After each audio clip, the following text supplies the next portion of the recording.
Rust effects. Hi, hello friends, it's Lincoln Wright, and today I would like to share a tutorial with you on how to make nifty looking rust effects with simple tools like this, paintbrush and sponges, using these water-based acrylics.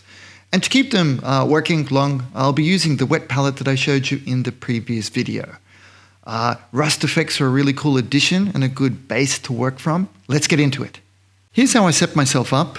And I rummaged through the box that I keep my water-based acrylics in, and I pulled out the colors that look appropriate for doing rust effects. I've got some tap water here, and I've given the Axeknight here a base prime of Chaos Black from the can from Games Workshop. I've decided to do this tutorial specifically for the fine folks who do not want to invest in an airbrush just yet. And I was one of you for the longest time, so I really do understand. Okay, here I am just topping up the wet palette. Needs a little bit of water. It's very hot, middle of summer where I am. If you'd like to see how I made this, it's the previous video to this, Uncle Link's Janky Wet Palette. Now, these are the tools I'll be using. I've decided for the first step to go with a relatively large, a medium size for me, soft brush. That's a medium-priced sable at the bottom and two synthetics above that. And here's how I've laid out my colors. That's the Hull Red from the AK range. That's Straight Black from Vallejo Model Color range. And then that's Armor Color from the Model Air range. And I like adding a little bit of the Model Air range because it's got that airbrush thinner which lowers the surface tension a little bit, and then that's just Menke tap water that I'm mixing in there. And see, the good thing here is that I can then skew the colors all three ways there, but that triple play gives me something that just looks about right for the base for my eyes. And here it is diluted. You can see that's probably about 50-50, the paint with water, and I'm absolutely sloshing it on here with reckless abandon. And it's all good. Now you can see it's patchy. No, that's not me noobing out. That's by design. I want to leave a little bit of poke through. It's a bit of a gag I use with my friends to describe that. Poke through, or just simply that wonderful Chaos Black being visible through some sections. Now, when you're manipulating these in your hands, especially with no gloves like I am, Link, you barbarian, just be careful not to fingerprint it. So I'm pretty careful with where I'm holding it. Now, see how I'm careful to keep it upright so that it doesn't run too much. And my eye for the water balance is pretty good. See how it's getting a bit thin there? But it's still good. That will dry down to give us a pretty nice base. Now, don't go too even either. You can see I am being quite loose. I love doing this. I mean, it just feels so arty, right? But I am being quite loose, and with the amount of water that's present there in the mix, it'll allow the pigments to kind of slosh around a little, and they will settle very nicely. Now, I understand that I work quite quickly, so I wanted to give you another peek at how I do this, right? Because you can see I'm covering a lot of model, a lot of ground very quickly. Part of that is due to the large-ish brush. And, but also, it's the dilution of the paint is important for being able to move very quickly with this. And it's also important to keep in mind that there's nothing wrong. Rust is, by nature, it's very, very, not abstract is not the right word. What am I looking for here, friends? It's always very randomized, right? So the best way we can be very random with it is to work quickly. I feel if I go too slowly and try to make it perfect, then I ruin it. But if I work reasonably quickly, it's like my spirit fingers know what to do. I know that sounds hokey and scary, but if you practice and make enough models and mess around like I do here, you'll be doing it in no time too.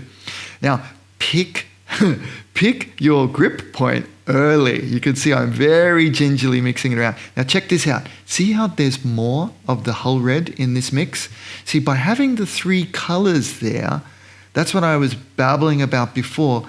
As I move around the model, I can then skew the mix, but it will always contain all three of those basic colors, so they'll always be tied with one another.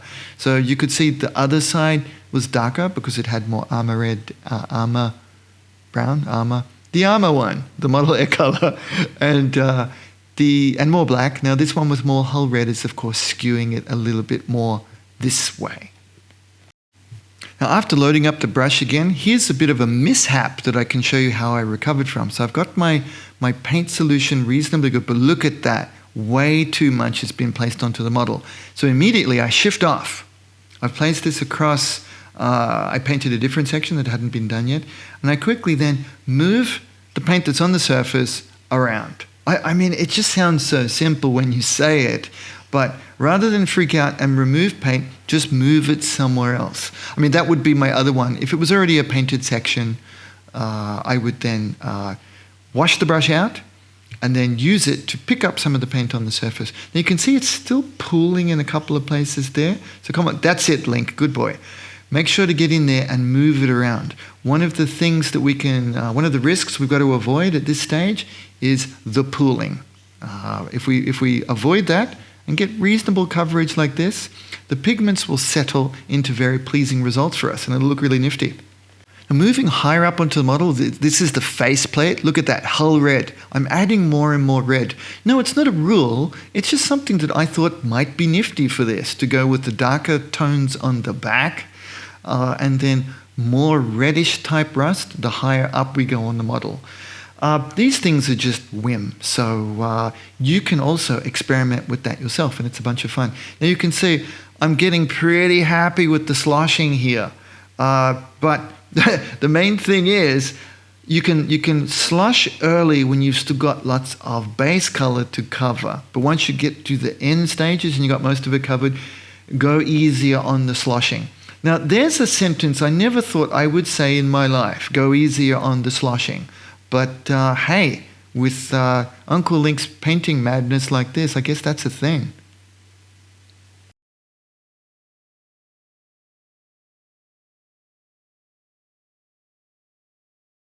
We could probably say I've picked a poor grip point for this piece, but I mean, it's working. I mean, and really that's what matters. It's got to be working. So moving up under the piece here, I'm juggling it for the camera for you, so you've got a good view, but I'm also moving up and around underneath.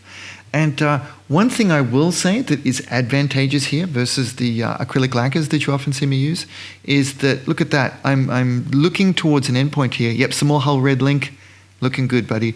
And I'm looking towards how I'm going to put this piece down on the kitchen paper. So because I'm only working on the upper surface here, it will be nice and easy to place down. That's just something, that's like a strategy, a mental thing to keep in mind. As you're fumbling around these with me, think about your endpoint and how you're going to place this down without fingerprinting it and without it sticking to the paper. I'd like to show this section to show you the speed. As I'm starting to warm up to this and I'm getting a little bit confident, nay cocky, because you know it's just zooming along, right? Now look at that one, the wet blend. It's not wet blending though, what is it? The mixing the colors into it on a wet palette. So yes, I guess we can call this wet blending too. It's just not as clean or as cool as what actually good painters can do.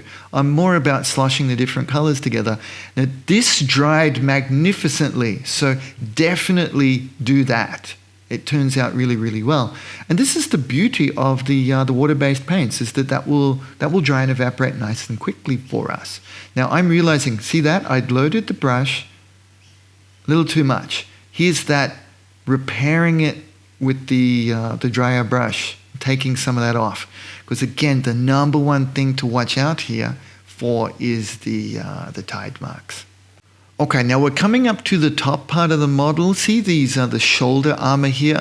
I've got the concept in mind that these are going to be some of the charm points, visual interest points here. So you can see I've tried to keep my palette visible there in the background for you. I'm really sorry. I can't do a 2-camera setup yet, both for budget and skill and newbiness with video production. I just don't know how to do it. It's a struggle just to do this. So you can see there, I am being much more careful. It looks loosey-goosey, but you know, look, there's less paint on the brush. I'm a little bit more careful. See how I'm leaving some spots around the edge that I suspect could be cool chipping points? Now, here's where I show you my mastery of the bravery test, I start to put in some additional colors there. I've got light rust. See, there it is. I'm dipping in there, light rust, and I put it on whilst the underlayers are wet. See, that's a bit too bright there, so we can work it back by then putting a third color over the top. Now they all intermix. See, that's the word I was looking for before that I wanted to share. In my mind, I call this the intermixing and interplay of the colors. See, when I'm painting and in my own little world, that's how I'm thinking about it. It's when you try to put it into a video production that suddenly I lose all ability to speak. Now, this side, now that's way too much, but watch what I'm going to do. The intermixing, the interplay comes in here, and I'll paint them over the top. And I'm doing all kind of things at once. I'm doing the intermixing because of the water. I'm doing the poke through because I'm leaving the black bits around the outside there. And I'm doing the wet on wet palette technique. Now, you don't need to even know all these things. This is the best part. You just need to slosh it on in an attractive way like this. Now, I have a strong vision in mind, more or less, for how I want this to look. And, given some experience, this may look a little more simple. So take some care. But look, it doesn't matter because we're going to paint over it in the color stage anyway. So please feel very confident to just mess about with this stage. This is totally practice. And then, okay, sop up some of that because, yep, that was going to be a puddle. And then let's also throw some accents in here. This is one of these stages where we can totally mess around. And it just gives us skills on the brush, gives us skills with learning how the colors intermix, gives us time on learning how quickly they dry within our environment. So there's a bunch of things there. But it helps you with your bravery test, and that's looking really good. And there's no way you're getting another good angle out of that, Uncle Link. Come on. Actually, that's not bad. Well played, sir. Well played. Let's see what we can do. I'm not sure the first one is going to be enough of an example. So look, all crazy here. I'm going with the light rust first. I thought, this is an experiment. I've not exactly done it this loose before. So, full share, full transparency. It's an experiment in progress always.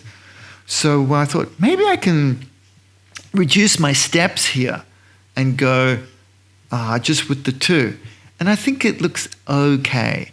Truth be known, I think the first one looked a bit better, but also because one side turned out really well, that also means we can kind of back off on the other side if you've got enough confidence kind of feel. Does that make sense?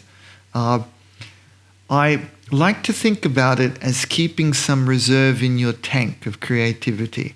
That might not be right for this show, but with my experimentation, I don't always want to go too hard because that's when you'll get your biggest fails. But not that that's a bad thing. But sorry, I'm a little bit off course here. Let's stick with the rust effects. So I've gone a little bit more. In Japanese, we would call this hageshi. It means a little more over the top, a little bit more jarring. Okay, I'm getting really happy with this. It's really looking the biz. So let's try something new. This is one of my big, nasty, janky Tamiya HF splayed brushes. And what I'm thinking of doing here is, again, continuing on with that theme of how the pigments dry. I'm going to stipple in and soften up, blend. It's not really blending though, is it? I'm mostly stippling in the paint brush to sop up any where it's a little bit too thin, but also this allows those pigments to settle in a different pattern. Okay, I finished off the extra sections there and set it aside to dry, and you can see there's a lot of variation over the different base rust effects here. And I am McLoving this. I think it looks really, really good. And it's my first big test of doing all over a model first. I've only done it in sections before, and I'm pretty happy with how that turned out. So let's go with round 2. Those colors, Hull Red, Dark Rust, and Medium Rust. Clean tap water, and I'm using these really big chunky sponges. I picked them up from a pharmacy. I think they're for makeup. I really don't know. But I just wanted something that had a much larger and rougher texture. I've set my paints out here on the wet palette, and boom, really big piece. And again, I'm going in with no gloves. There's no safety here. There's no adult supervision. Let's go in. Now, yes, we can have it pretty wet. It's different to dry brushing and the small scale sponging that you'll see me do often with the bathroom sponge. This one, now I want this one big and sloppy. Yeah, I said it. So this one is much more of a vigorous stippling action that, again, this is taking advantage of those specific properties of water-based acrylics, that they'll dry with a certain pattern as the water evaporates. So yes, you can mash it repeatedly. Now, we can't do this with lacquer paints because, as you guys know, it would reactivate the underlayer and it would ruin it. Boom. So I'm just zooming around all of these pieces at maha speed. Japanese maha means really, really fast. That's why the show was called Mahagogo. And I've had many arguments with my wife because I know the real name is, of course, Speed Racer. Okay, Link, so how do you do the smaller pieces that you've done separately because you haven't glued them to the model yet? I'm glad you asked. I'll put them down on kitchen paper like this, and because they dry so quickly, I just hold one corner and then carefully mash it around. That's enough. Some quick notes on the dilution of the paint. It's thicker than the previous step with the brush. This one would be about 60 to 70% paint with just a little bit of water. And as you can see, the sponge is pretty wet. Because it's got a nice broad surface area, we don't really have to worry about the pooling and other challenges with it. We can just stipple and pattern it around quite quickly. One thing to maybe keep in mind is just kind of shift up your angle and your grip there to give it a bit of variation. But really fast, really easy.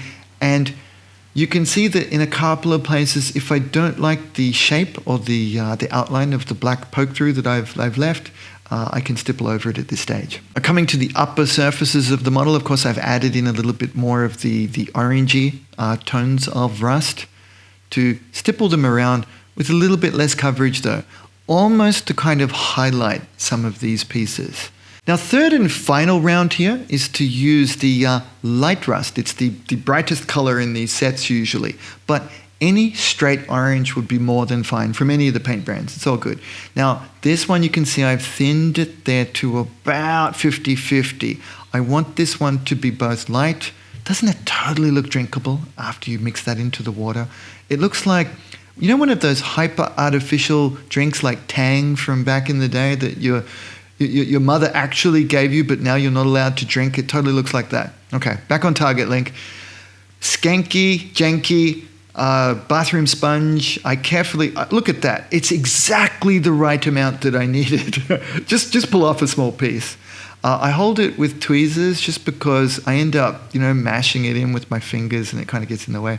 So this one, it's for that final addition of tighter resolution that must be used sparingly to look good. If we mash this completely around everywhere, it kind of ruins the effect. So make sure we use it and don't let it use us. Now, this is different from chipping in that you can leave a little bit more paint on the sponge. That's all good.